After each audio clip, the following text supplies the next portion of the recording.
even the most empowered mindset can be eroded by the wrong environment. Just think of it like a seed. It can carry within it the potential to become a towering oak tree.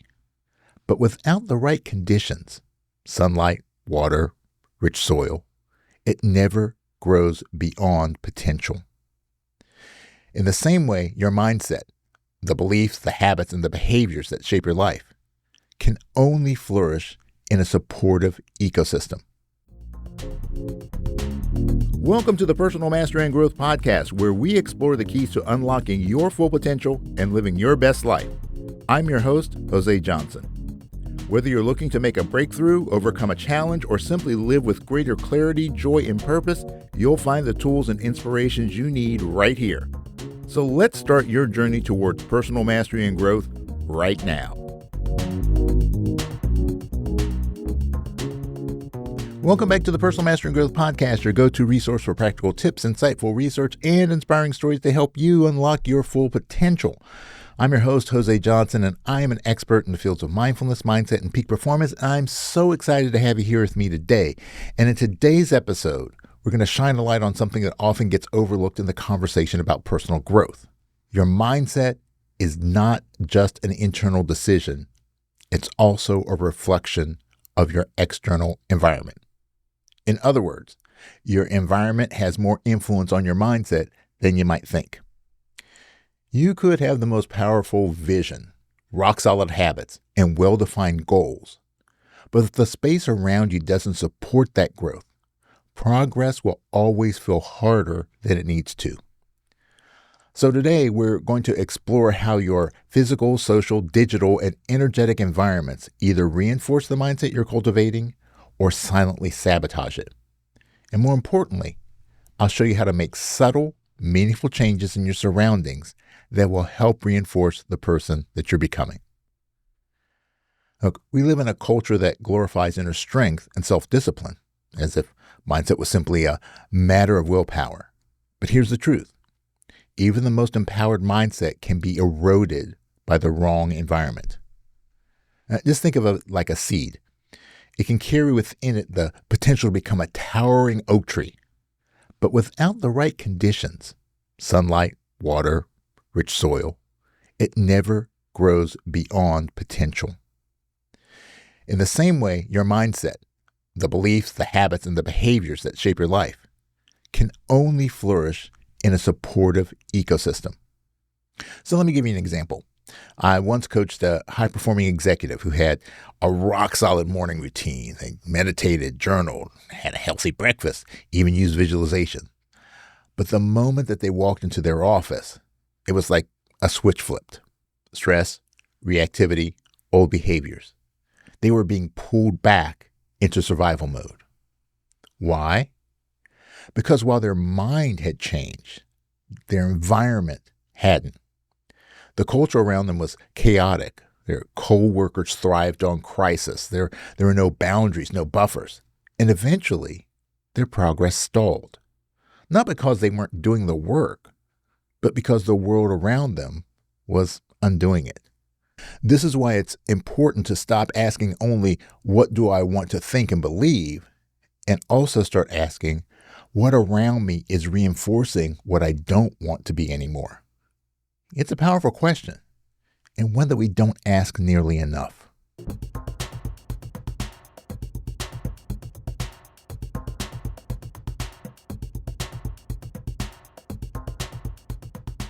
All right, so let's take a dive into the brain science. Your brain is constantly adapting to its surroundings. It's using a process called neuroception to scan your environment for safety, threats, or rewards. Now, this happens below the level of conscious awareness, and it influences everything from your mood to your motivation. If your environment feels cluttered, noisy, or unpredictable, your nervous system interprets that as a sign to stay on high alert. This means more cortisol, less dopamine, more vigilance, less creativity. Now, on the flip side, when your environment feels safe, clean, orderly, and aligned with your values, your prefrontal cortex, that's the part of your brain responsible for focus and decision-making, it becomes more active. You feel calm, open, and in control. Now, there's also the concept of cue conditioning. Right? So if you think about your brain like a sponge, it absorbs cues from your surrounding and pairs them with behaviors. This is essentially how habits are formed. For example, if you always scroll your phone in bed, your brain begins to associate your bedroom with stimulation and not rest. If you work at a messy desk, your brain associates work with chaos or frustration. And if every time you hang out with a certain friend, you end up gossiping or venting, you're reinforcing a social identity that you may be trying to outgrow. Now, none of these things are inherently bad, but over time, they become subconscious instructions. This is how we behave in this space. So the goal isn't just to change your thoughts. It's to change the cues that trigger those thoughts in the first place.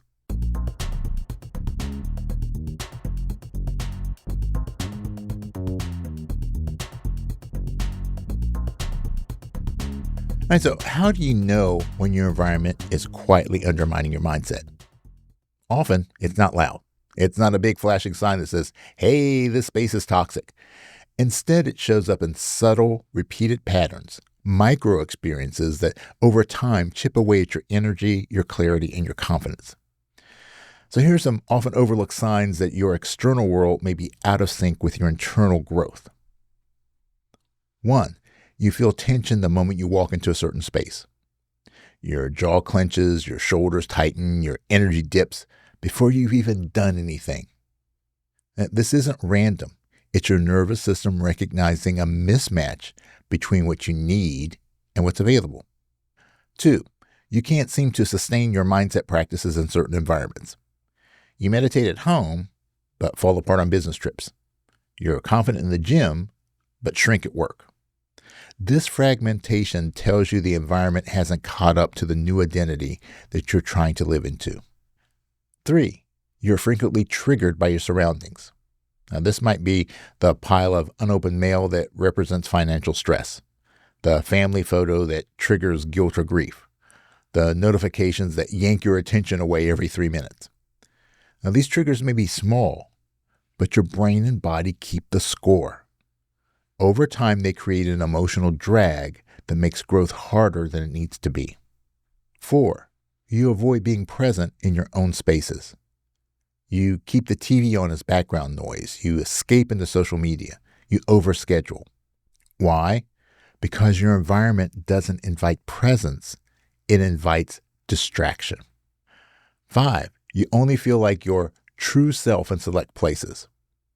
Maybe it's your yoga class, a favorite park, or your journaling chair. While it's great to have those spaces, it's also a signal that your full identity isn't integrated into the other parts of your life. 6, your environment is a time capsule. Look around and ask yourself, does this space reflect who I used to be or who I'm becoming? If your surroundings are filled with items, messages, people, or energy from past versions of you, it's no wonder you feel stuck. We can't step into the future while living in a museum of our past.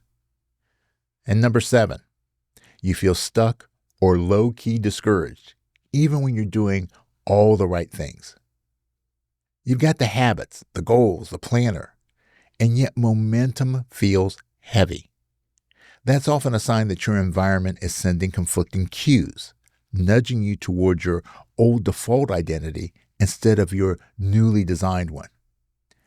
Your environment is never neutral. It's either working for you or against you. And becoming aware of these signals is the first step to making change that sticks. Hey, if you're enjoying this episode and you're ready to take your growth to the next level, check out my online course, The Mindset Makeover. It's a step-by-step system to help you identify the beliefs that are holding you back and replace them with the mindsets that you need to thrive. You'll get tools, guided exercises, and a clear path forward, whether you're stuck, starting over, or just ready to level up. Learn more and enroll now at josejohnson.com/mindset, because real change starts from the inside out.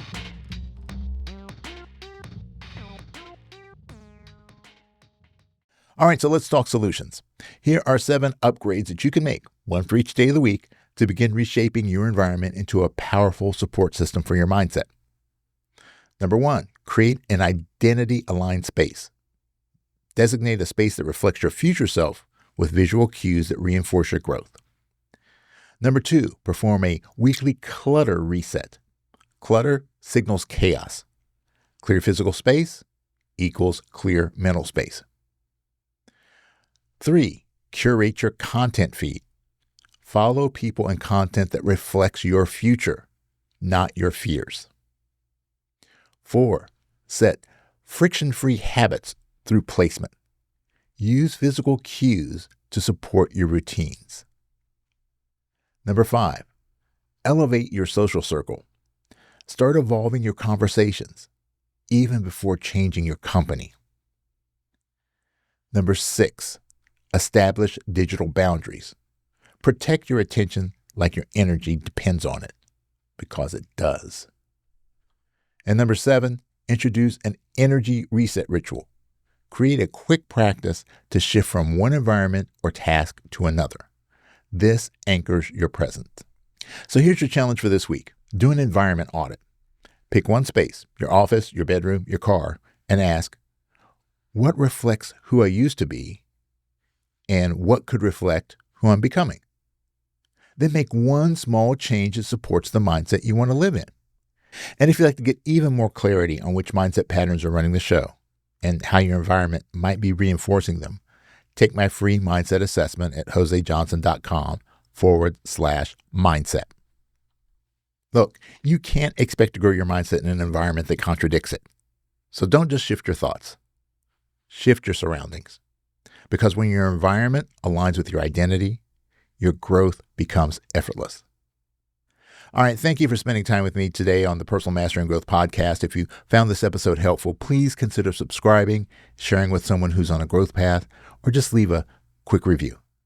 Until next time, stay grounded, stay growing, and keep showing up for the life that you're meant to live.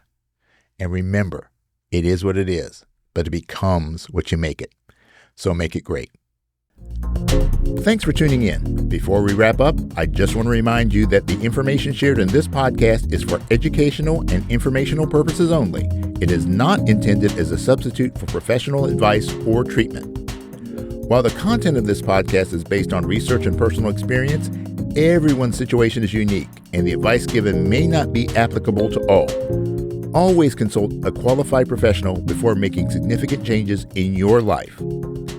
The Personal Mastery and Growth Podcast is recorded at the So Good Media Studios, located in the Candy Factory, a co-working space in Lancaster, Pennsylvania.